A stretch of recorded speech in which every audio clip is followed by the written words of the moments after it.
Good evening, everyone. My name is Bernadette Martinez, and my partner's name is Yasmin Garanza. And what we're going to be doing this evening is presenting you the Clery Act. This is the law that we chose to do, and here we go. This is Jean Clery. This is who we'll be talking about. It was an incident that happened with Ms. Clery that the Clery Act actually came to be born. So we just wanted to make sure that you all had a face to who we were talking about. We'll get more into what happened with her and why this Clery Act came into effect as we go on through the presentation, but it was extremely important to my partner and I that we actually had someone that you can have in your mind when we're talking about the Clery Act. Hi everyone. I wanted to introduce you first about why was the reason that we chose this act.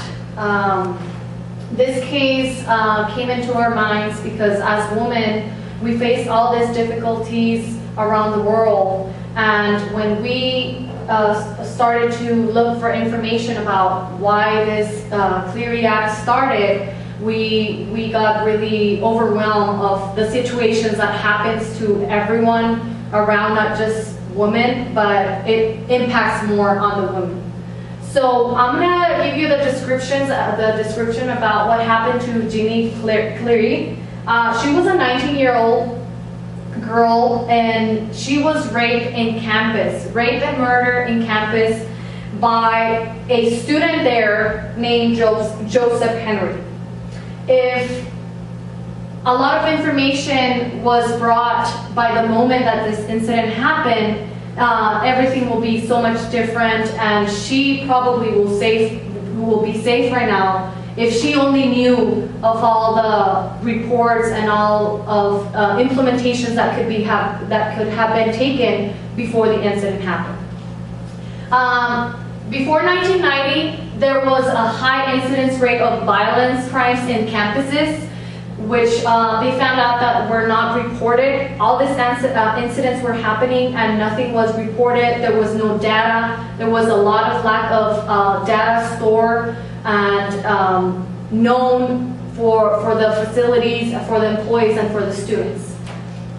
There was no reporting mechanisms or publishing of security reports for the institutions. Parents were not in a position to make any judgments because they didn't know anything about this. Especially because they didn't know about this incident, they didn't know whether or not to have their kids enrolled in certain universities around the United States. April 1986, there was this assault in Lehigh University, which this is where the incident happened. If you can.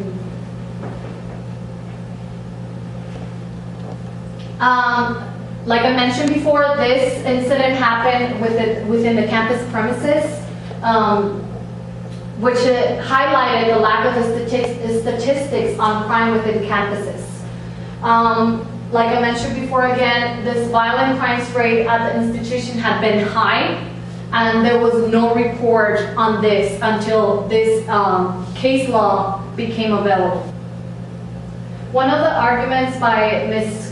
Clery's parents had was this lack of information, the lack of form of data and crime numbers within campuses. If only this was exposed before the incident, they could have been a prevention for this incident. With that, what we're wanting to say here, had there been preventative measures, this probably wouldn't have happened. This horrifying event probably would not have happened.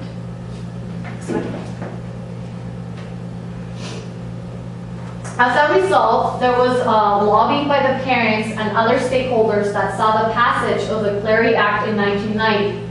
The law made provisions that require the full disclosure of data regarding criminal statistics within the campuses. The Clery Act was amended in 2013 when Congress passed the Violence Against Women. And Bernadette is going to talk more about this in a few minutes in the next slides, and she will go more into details. Okay, so the major preventions, the major provisions, I'm sorry, that can be taken place, there should be a campus security report. Security publishing is to take place annually. There should be sufficient information, like I mentioned before, data, reports that are in the university and that are exposed not only to the students, to the employees, because they need to know about everything that's happening in the campus, everything that's taking place in the universities, and they can be aware of that. There should be a distribution of this report to the employees and the given university. Some other provisions is there should be an official channel that facilitates, investigate, process at rate of prosecutions of cases of sexual assault. All evidence that relates to instances such as not only sexual assault, but weapons, drugs, alcohol, everything should be under storage.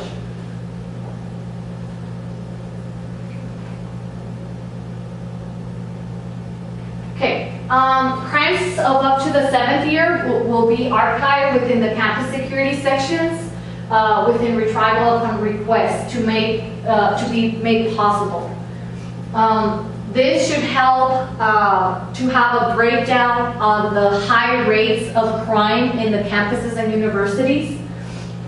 And then having a mandatory storing of data of all forms of violence, just as I mentioned before, not only sexual, but drug abuse, alcohol abuse, weapons, all of this should be in data and reported and archived to help us be aware of all these incidents.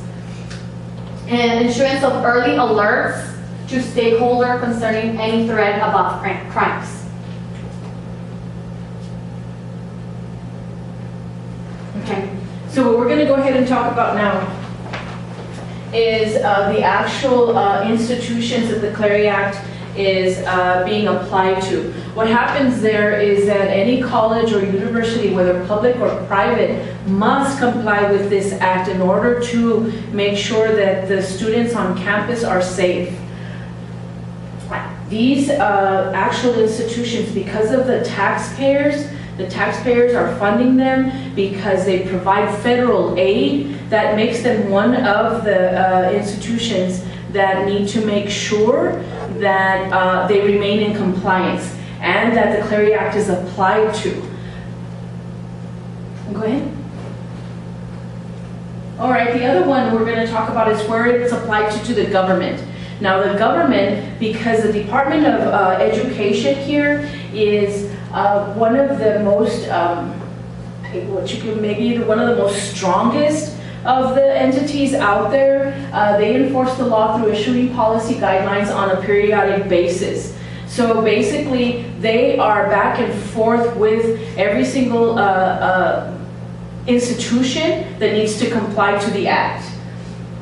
The other one that we're stating here is that, of course, on national stages, in relation to the government, also the federal stages. The federal are the ones that make sure that the enactment takes place at this level with the relevant institutions in the United States. Now the reason that we have the federal, again, is because the federal stage is the one who provides the federal aid for our students on campus. Next slide, please.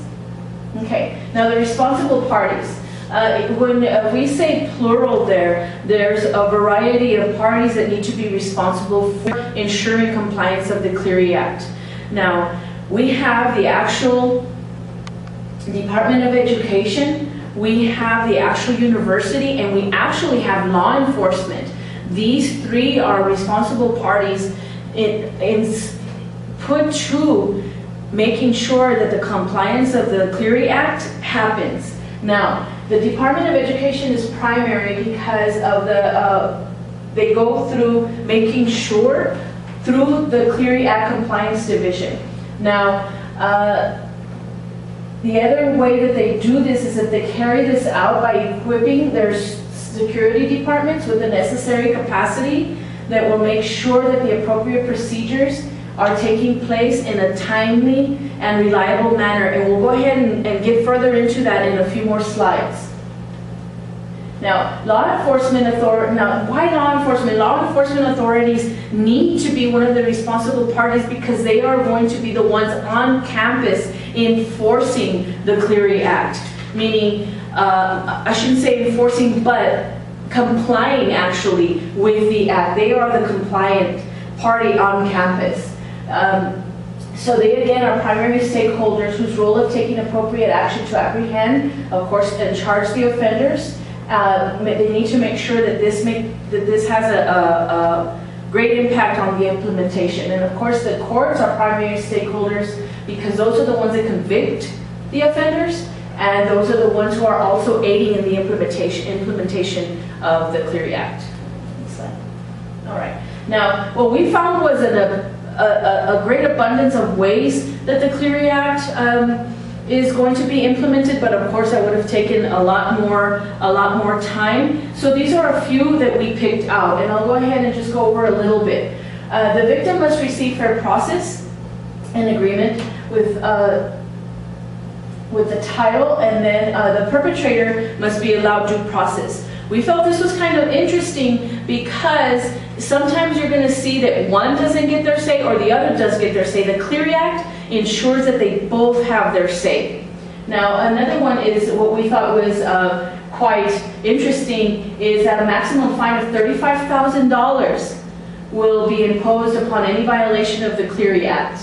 We'll go ahead and go on to the first one. It's all crimes must be added to the log within 2 business days of the initial report. Now, one of them that, they all stand out, but one of them that stood out for us, and what we feel is that a lot of students don't even know this, but every 1st of October of every year, the Clery Act, the reports, the data that come from all crimes committed on campus is open to the public. And this is something that that we feel that, again, needs to have more awareness. Because we need to know what's happening on campus in order to, again, the way that we spoke about the preventable measures of us being knowledgeable of what's happening so that we can ensure that we act on those measures. Okay, next slide. All right, now this was pretty cool. What we found out in our research is that there's an actual Clery Center organization. Now the sole purpose of this organization, as it states, is to making sure that they meaning are responsible parties, law enforcement, the colleges and the universities, the Department of Education, that they remain compliant so that the Clery Act is not neglected. Now, according to the organization, of course, campus safety starts with the Clery Act compliance. So along with their educators, along with their legislators, every day on new initiatives, they spend time in order to build the kinds of communities for college students and that the employees deserve. What does that mean? Why is it under future prospects? Because every single day they're working on this. They are not stagnant. They didn't say, okay, we're going to stop today and not go on. They are in wholeheartedly in working on the future of the Clery Act being successful. In 2008, Congress passed to where unanimously, as a matter of fact, to make September as the National Campus Safety Awareness Month, which, if you go to the article and read it, it was huge for this organization because, of course, that's what they're advocating is awareness. Now, today, the Clery Center continues to partner with the higher education institutions, education, in order to develop all of these resources. Again, part of the future. They are developing additional initiatives, so again, the Clery Act can make sure that it's not neglected. Next slide, please. Okay, again, with the Clery Center, we found out that they actually have a variety of programs. Again, we could have gone to a lot more slides with it, but these are just a few that we found interesting that we picked out. The Stalking Resource Center, the Victim Rights Law, and what I found that was really, really cool is the Clery Act training seminars again under the Future Prospects. They are going to every year conduct training seminars so that the Clery Act can go on and keep on improving, keep on keeping people safe, keep on educating the legislators and the educators on how to do that. Okay, next slide please. All right, now this was an article that we found interesting, and it's called Reporting Burden in Higher Education, the Case of the Clery Act. Here, Carrie Liu, who is the author, states, the law is not likely to disappear anytime soon. And this is her reasoning for that statement. Congress actually keeps on wanting to implement more regulations and requirements to the law. One of them being that the campus must report any type of crime, as my partner mentioned, not only sexual violence, but burglary, murder, any crime 10 miles within the vicinity of the campus. And that is something that we found interesting, again, for the future. So anything that happens today, yesterday, tomorrow will be reported. The next thing that she concludes with is that that's why the reporting requirements under the Clery Act will be reliably maintained. What we felt she meant by this is that this statement up here, what Congress wants to do is getting lobbied against. Meaning there's people out there that refuse because they think it's a burden to have to report the crimes off campus. But because of the enforcement that that Congress has, the hand that it has in it, we all have a voice. We will continue to have a voice. The victim, the family of the victim, and of course the student. Next slide, please. Okay, this one was pretty close to my interest because I love sports. Up until what happened with Penn State. Penn State. The reason that we are using this for Future Prospects is Penn State is a perfect example of what not to do. There is a staggering amount that they were going to have to pay, $2.4 million, because they did not comply with the Clery Act, just for not complying. How did this come about? This came about when they found out that one of their coaching staff, Jerry Sandusky, had sexually molested more than 10 kids in his own home, in the gym of the school, in the locker room of the school. $2.4 million is going to put you in a place where you do not want to be. Now let's go to the flip side of that. Because of the revisions that Penn State has done, because of the enforcement and the even-handedly and the wholehearted effort, they are now the school that other schools call and ask, how did you do it? How are you in compliance? Which we found was extremely interesting. Now, basically, the word is they largely ignored. They ignored the Clery Act completely. And that is why they were going to have to pay that $2.4 million. Next slide. As we continue with this, as I mentioned before, they have universities calling them and asking them, what is it that they did? Well, what they did was follow the Clery Act. That's it. We have mentioned it before in a few slides, to where in the Clery Act it is now stated, because of VAWA, the Violence Against Women's Act, that they need to report homicide, sexual assault, and robberies. Other crimes, again, aggravated assault, burglary, you can go on and on. One of the most important things also that I found, that we found interesting, is arson. Is any type of crime, any time that the law enforcement needs to be called, is to be reported, which we found extremely interesting. Next slide. And that's it. Thank you. I'm sorry. No, I just want you to go more into detail on this case law. It's very important to expose yourselves to all this information, because we should have data in our universities and we should be exposed to this information to know what's happening, to prevent all this. if this happens to anyone you know, if this happens to you, you need to be exposed to all this information because you need to make a report. There needs to be data, not only for you, so people can be exposed and we can prevent all these incidents and we can prevent something like this happening, because now we have a case law that is backing everyone around the campuses, employees, students, everyone.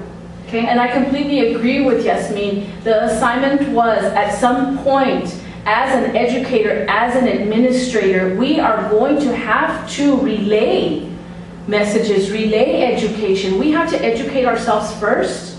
And in order to do that, I completely agree with my partner that you all need to make sure that you go back and do your own research. Thank you very much.